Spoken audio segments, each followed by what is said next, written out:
तुलसी पावस के समय धरे कोकिलन मौन, अब तो दादुर बोली हैं हमें पूछिए कौन। मित्रों, मैं हूं बिस्मिल आफ्ताब आलम। आप देख रहे हैं उर्दू हिंदी नॉलेज चैनल। और आज बात करते हैं हिंदी लिटरेचर में एक अलग टॉपिक है जिस टॉपिक की समीक्षा करनी है। BA first year, second year, third year वालों के लिए बहुत अहम वीडियो होने वाली है, बहुत ही ख़ास वीडियो है। रोज़ एक डोज में आज हम बात करेंगे हिंदी साहित्य के इतिहास लेखन की परंपरा। यानी हिंदी में जो साहित्य है, जैसे अगर काव्य में देखें तो हिंदी में सबसे पहले अमीर खुसरो ऐसा कवि है जिसको हिंदी का पहला कवि और उर्दू का पहला शायर माना जाता है। लेकिन इसकी परंपरा कहाँ से शुरू होती है, इसके क्या साक्ष्य हैं, इसके बारे में जानते हैं। तो सबसे पहले हिंदी भाषा एवं साहित्य का प्रारंभ मोटे तौर पर 1000 ईस्वी के आसपास माना जाता है। तथापि हिंदी साहित्य के इतिहास लेखन का वास्तविक सूत्रपात 19वीं शताब्दी में माना जाता है। मध्यकाल में रचित वार्ता साहित्य तथा 84 वेषणवन की वार्ता, 252 वेषणवन की वार्ता, भक्त काल आदि में यहाँ पर भक्त काल नहीं है, भक्त माल है, और यहाँ ये गलत हमारे ख्याल से लिखा है, भक्त काल होना चाहिए। आदि में अनेक कवियों के व्यक्तित्व एवं कृतित्व का परिचय मिल जाता है। किंतु साहित्य इतिहास लेखन के लिए जो कालक्रमानुसार वर्णन अपेक्षित होता है उसका नितांत अभाव असंभव इन वार्ता ग्रंथों में है। अतः इन्हें हिंदी साहित्य, समझ लीजिए, हिंदी साहित्य का इतिहास ग्रंथ नहीं माना जा सकता। हिंदी साहित्य लेखन में जो उल्लेखनीय है उनका संक्षिप्त विवरण निम्न है। सबसे एक अहम नाम अंग्रेज़ी नाम है गारसा दतासी। इसमें जो है गारसा दतासी जो हैं ये उर्दू साहित्य में भी बहुत अहम भूमिका निभाते हैं। तो गारसा दतासी से समझते हैं हिंदी साहित्य के इतिहास लेखन की परंपरा का सूत्रपात भी किसी हिंदी भाषी व्यक्ति द्वारा ना होकर फ्रेंच यानी फ्रांस के ये थे, इसीलिए फ्रांस से इन्होंने अपनी किताबें प्रकाशित कराईं। फ्रेंच विद्वान गारसा दतासी द्वारा रचित हिंदुस्तानी, ये इनकी पुस्तक का नाम है और ये 2 भाग में विभाजित है, नामक ग्रंथ से हुआ, जिसकी रचना 2 भागों में की गई। ठीक है, वही बात आई। इसके प्रथम भाग का प्रकाशन 1839 और द्वितीय भाग का प्रकाशन 1847 में हुआ। इस ग्रंथ में हिंदी और उर्दू के अनेक कवियों का विवरण वर्णानुक्रम से प्रस्तुत किया गया है। गारसा दतासी के इस ऐतिहासिक ग्रंथ में अनेक कमियां हैं तथा यहाँ पर देखो कार्यक्रमानुसार नहीं, कालक्रमानुसार होना चाहिए। कालक्रमानुसार वर्गीकरण ना करना तथा योगीन परिस्थितियों का विवेचन ना करना तथा ग्रंथ में पहली बार हिंदी काव्य के इतिहास को प्रस्तुत करने का प्रयास किया गया है। यानी सर्वप्रथम इस ग्रंथ में हिंदी साहित्य का जो इतिहास था उसको प्रस्तुत करने का प्रयत्न किया गया है। साथ ही कवियों के रचना काल का निर्देशन भी किया गया है। अतः इसे साहित्य ग्रंथ कहने में, ऐतिहासिक ग्रंथ कहने में किसी को संकोच नहीं है। यानी हिंदी साहित्य का जो प्रथम ग्रंथ जो है उसको कहने में किसी को संकोच नहीं है। इतिहास का ग्रंथ माना जा सकता है, साहित्य का संकोच नहीं है। अस्तु अनेक न्यूनताओं के होने पर भी इस ग्रंथ की हिंदी साहित्य के इतिहास लेखन की परंपरा में प्रथम ग्रंथ होने का गौरव निसंकोच दिया जा सकता है। आगे समझ लीजिए, शिव सिंह सेंगर, इनके बारे में जान लीजिए। इनका भी है शिव सिंह सरोज नाम का इन्होंने ग्रंथ रचा था, उसके बारे में समझो। शिव सिंह सेंगर हिंदी साहित्य के इतिहास लेखन की परंपरा में दूसरी महत्वपूर्ण कृति कौन सी है? शिव सिंह सरोज है। नाम याद रखना, नाम मत गड़बड़ करना। शिव सिंह सेंगर ने नाम रचना जो लिखी है उसका नाम शिव सिंह सरोज है। इसकी रचना शिव सिंह सेंगर ने सन 1883 में की थी। इसमें लगभग 1000 छोटे छोटे कवियों का जीवन चरित्र, उनकी साहित्यिक कृतियाँ एवं कविता के उदाहरण दिए गए हैं। यानी ये कवियों के जो छोटे छोटे कवि हैं उनकी कविता और उनका जो साहित्य है गद्यात्मक पद्यात्मक दोनों, उसको थोड़ा सा लिखकर उसका एक्सप्लेन इन्होंने अपने शब्दों में किया है, यानी इस किताब का, और उनका जीवन परिचय भी प्रस्तुत किया।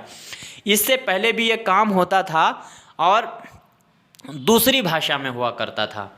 यहाँ से पहली परंपरा शुरू हुई। इसके बाद में क्या है, कृति एवं कवियों का इन्होंने क्या किया है, छोटे छोटे कवियों का जीवन चरित्र एवं उनकी साहित्यिक कृतियाँ एवं कविता के उदाहरण के दिए गए। उन्होंने प्राय सभी कवियों का रचना काल एवं जन्म काल भी दिया है। वही बात, उनका संक्षिप्त में जीवन परिचय सबका थोड़ा थोड़ा सा लिख दिया है।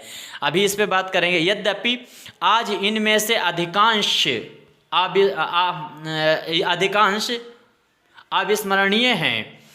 एक चीज़ समझ लीजिए, जैसे इस टाइम पर जो कवि सम्मेलन होते हैं, इनमें कोई कवि पढ़ रहा होता है तो जो ऐसा मंच पे कोई कवि है जो अध्यक्षता प्रोग्राम की कर रहा है, जो बड़ा कवि है जिनको जो किताबों में छपना ज़्यादा पसंद कर रहा है, ख़ास तौर से कवि सम्मेलन में पढ़ने से ज़्यादा, तो वो नए कवि या नए जो लोग होते हैं उनको उनकी कविता को, उनके जो संवाद होते हैं उनको कोट करता रहता है अपनी डायरी में, फिर उसी डायरी को प्रकाशित करा देता है। तो इस तरह से भविष्य में आने वाली ये जो है चारित्रात्मक शिव सिंह सरोज जैसी पत्रिका बन जाएगी, ये पुस्तक बन जाएगी।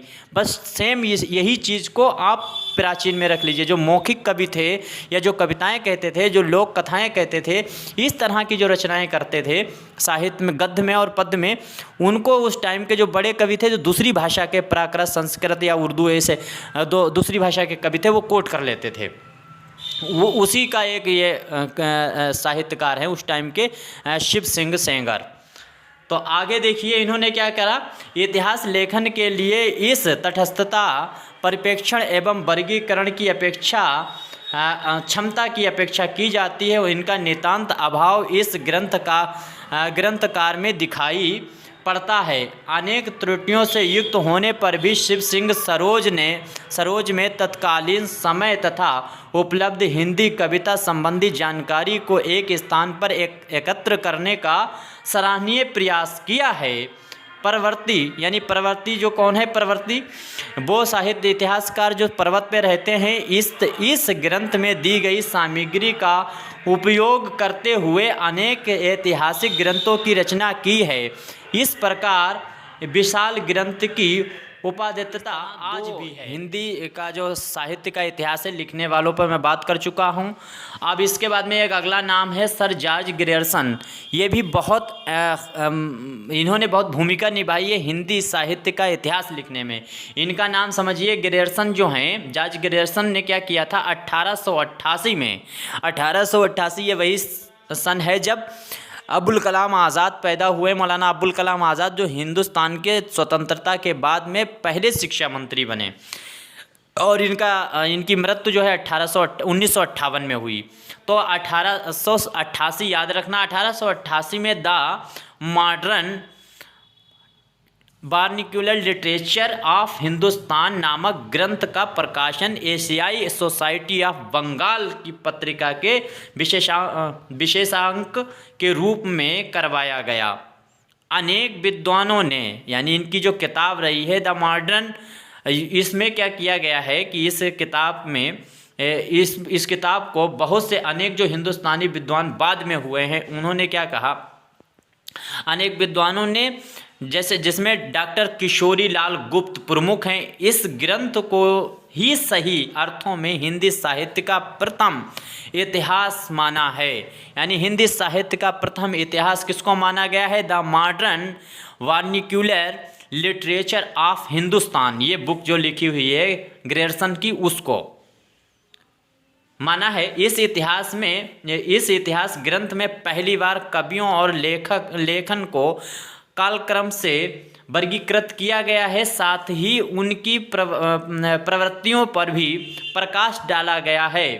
ग्रियर्सन सुस्पष्ट भाषा नीति का आधार ग्रहण करते हुए इस ग्रंथ में अनेक हिंदी कवियों को स्थान दिया, यानी अनेक हिंदी ही कवियों को स्थान दिया। आगे समझिए, संस्कृत प्राकृत अपभ्रंश जो थी उन कवियों को इन्होंने हिंदी की परिधि से निकाल दिया। साथ ही अरबी, फारसी एवं उर्दू के कवियों को भी इन्होंने हिंदी कवियों में नहीं गिना है।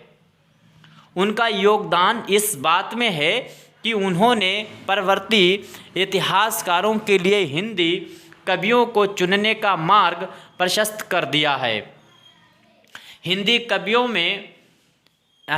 में इसे स्थान मिलना चाहिए, किसे स्थान मिलना चाहिए और किसे नहीं, यह एक ऐसा जटिल प्रश्न था जिसकी भूल भुलैया में साहित्य के इतिहास लेखक प्रायः उलझ जाते थे।